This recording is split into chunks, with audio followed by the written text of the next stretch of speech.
Hey there guys, this is Joe with Sloppy Joe Shred Shack, and today we have the pleasure of reviewing a sterling Goldie, the St. Vincent signature model. Let's hear what this thing sounds like.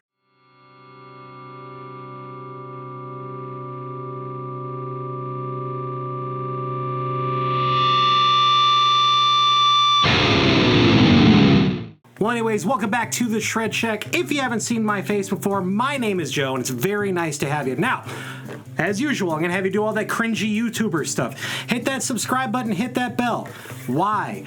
It helps the algorithm, and when you help the algorithm, you're going to get more guitar-related content from me in your feed. So definitely do that to help a little guy out here.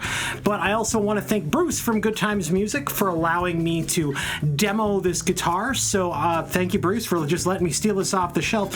If you happen to be in the Houghton, Michigan area, take a stop by Good Times Music, voted the Midwest's most attractive music store. So why not? Come and say hi. It'll be a good time. But anyways, we're going to cut to the chase here. I'm going to whip the specs out as I see this thing real quick. So this is a spaceship.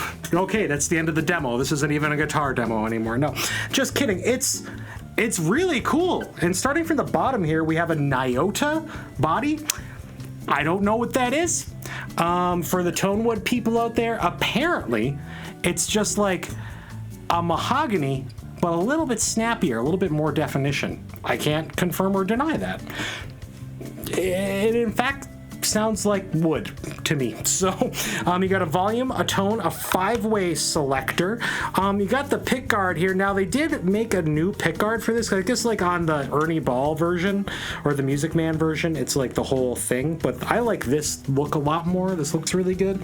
You have the sterling bridge here, kind of like what I was saying on the back end. There's a little lip on the back side, so if you want to do that little woodly doodlies that way. It's got the bar. These are bent saddles, as you can see there. But yeah, pretty standard bridge. Actually, I thought these things were really ugly because of that lip. I have really grown to like these like bridges.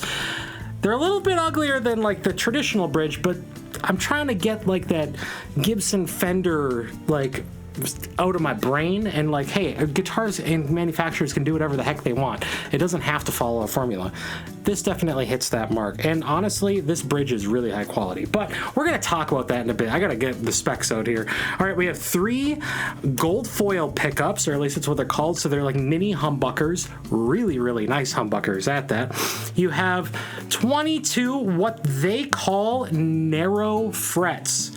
Honestly, what these look like are Fender narrow tall frets, except for they might be just a smidge shorter. Now, I'm gonna try to get these on camera here, but as you can see there, they're kind of narrow. They're not like that wide fret that we're used to seeing for sure.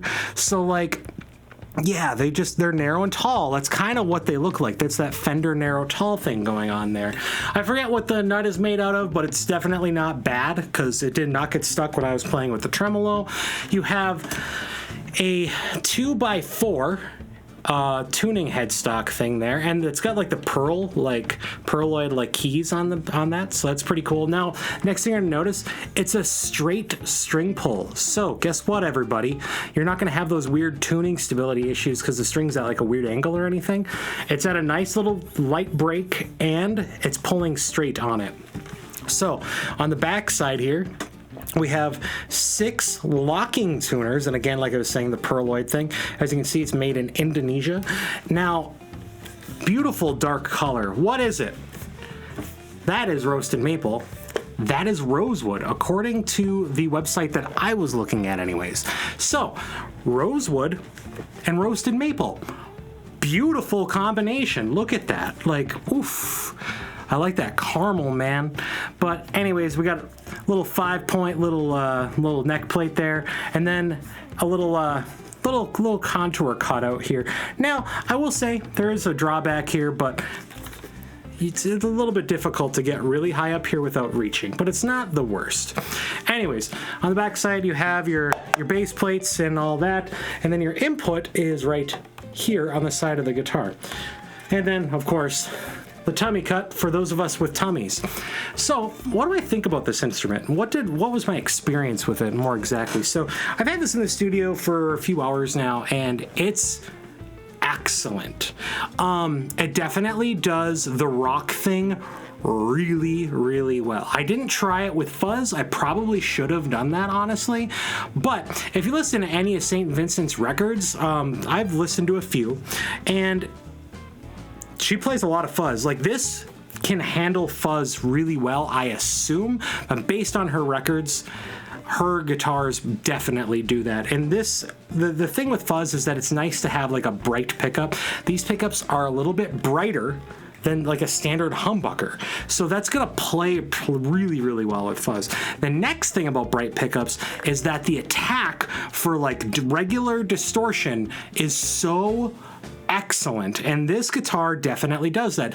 It's one of those guitars that I plugged it in and I didn't have to like fight to get a good tone. I was just like, I literally plugged it in, turned my Helix on because that's just running in my effects loop, turned the Soldano on, and bam, done. That was it. I did not adjust a single thing. It sounded excellent. Now, it looks really cool. I did notice that like these little bevels are really awesome. They actually like, I play my guitars really high, so like this was really comfortable and it wasn't digging into my arm or anything like that. Like, that was really cool. Which, you know, I have a Cower Banshee, which is a Firebird, and that has like the, you know, typical Firebird body, but that like, because I play my guitar so high, it digs into my forearm. I'm okay with that. I don't mind it. But it's really, really awesome. This guitar is excellent. Now, like I was saying, the drawback is the access to the 22nd fret. It's a little cumbersome, or is that the word? Oh, anyways, it's a little tough to get to. I don't know if it's necessary, but if you're gonna do some runs up here, I mean, it's next to impossible. Not impossible, but it's tough. So, but for the rhythm guitar player, this is a really, really good guitar. I don't know what the radius of this fretboard is, so I'm not gonna say. Links in the description box below. I don't want to be wrong here. So, but the next thing about this guitar is that this neck is thick. Not like, I guess, not super thick, but it's thicker than like a Stratocaster neck for sure, which is a C. This is probably closer, in between a C-shaped neck from Fender and like the baseball 1950s Telecaster necks. It's very close to like, it feels almost like a Gibson 50s Les Paul. Now you're also going to see in the back here that there is some kind of like thin coating of some kind, but it's not gloss and it's not like, I don't know, wood or satin or whatever, but maybe this is a satin finish, but I should say just like an unfinished neck. It's definitely finished. It's like a satin feel though. Feels really good, I will say. I don't know if I don't prescribe to the, it makes you go faster kind of thing. So, yeah, it's just not my jam, man. But yeah, this is a nice guitar. There's no jutting fret ends. The fretwork's really good. I think this is in like the $700 to $800 price point. This is definitely an intermediate guitar without a doubt. There's no question about that. This is an excellent guitar. Based on the tones that I was able to get out of this, and we're gonna go through the tone demo here shortly. This is, you can record records with this guitar right now, no ifs, ands, or buts. It plays well and it sounds great. And if you're doing a live show, it's inspiring to like look at. Like, honestly, I have a thing. I like unique looking guitars. This is a very unique looking guitar. And in the world of everyone just trying to copy each other of like these old classic styles from like the 1950s, 60s, and 70s, it's really nice to see a fresh take on the guitar body. Yeah, it's really cool. I want to see more of that, and I want to see people start breaking out of like, it has to look like an SG, or it has to look like a Les Paul, or a Strat, or a Tele, and if it doesn't look like that, I think it's ugly. Like, I was guilty of that for a long time, and then now I'm really kind of getting along to the lines of like, I kind of want him to look a little goofy now, because why not? You know what? If it makes you happy, who cares? And for me, I noticed that like if I have a unique guitar, like I want to play it, because when I'm playing live shows, like people are going to be looking, and that's important to me because I want people to be watching me while I play. I don't want them to just be like, oh, this sucks, and turn around. But like if you have like a guitar that looks really cool, in my opinion, this is a controversial take. It makes you play better because like you feel cool. That's my thought. Like if I feel cool while playing a guitar, I'm probably going to play it better because I have that confidence in me. And maybe it's artificial or it's a placebo, but you know, whatever, man, it's cool. So get a cool looking guitar. This is one of those cool ones.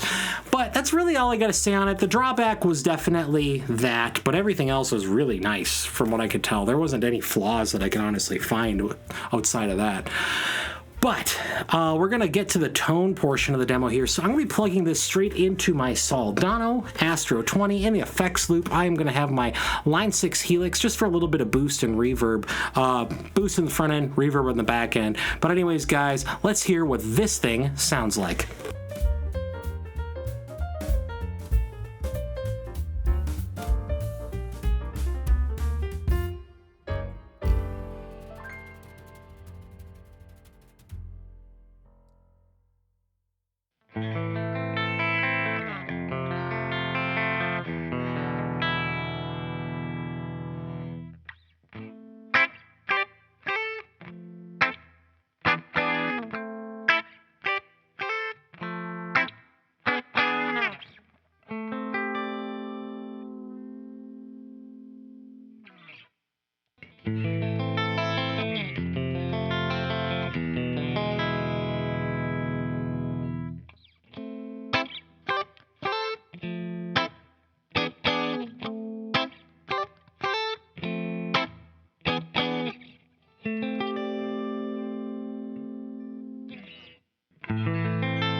Well, anyways, that is the tones that I was able to get out of the Sterling Goldie. Honestly, I'm gonna keep this part short. It was awesome. It's super, super, super versatile. It's bright. It's got the like single coil attack, but it's got the humbucking. So like that's really cool. And it has that versatility with the 5-way switch. Would I recommend this to a family or a friend? Abso-freaking-lutely, dude. In my book, this is an 8.9 guitar. The only thing I would change, get that cutaway a little bit deeper, and just put thinner strings on it for me. I had to fight this a little bit because the strings were a bit thick. But, you know, it sounds incredible. I love it. I love this guitar.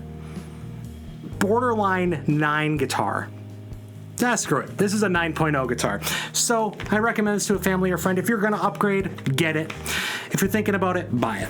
Well, anyways, guys, if you like what you're seeing here, definitely click subscribe, hit that bell, do that cringy YouTuber stuff, man. It helps out so much. I can't even begin to explain to you how much it helps out the algorithm, and honestly helps out my like mental health, because I'm like, oh, I'm not doing this for no reason. You guys are actually watching.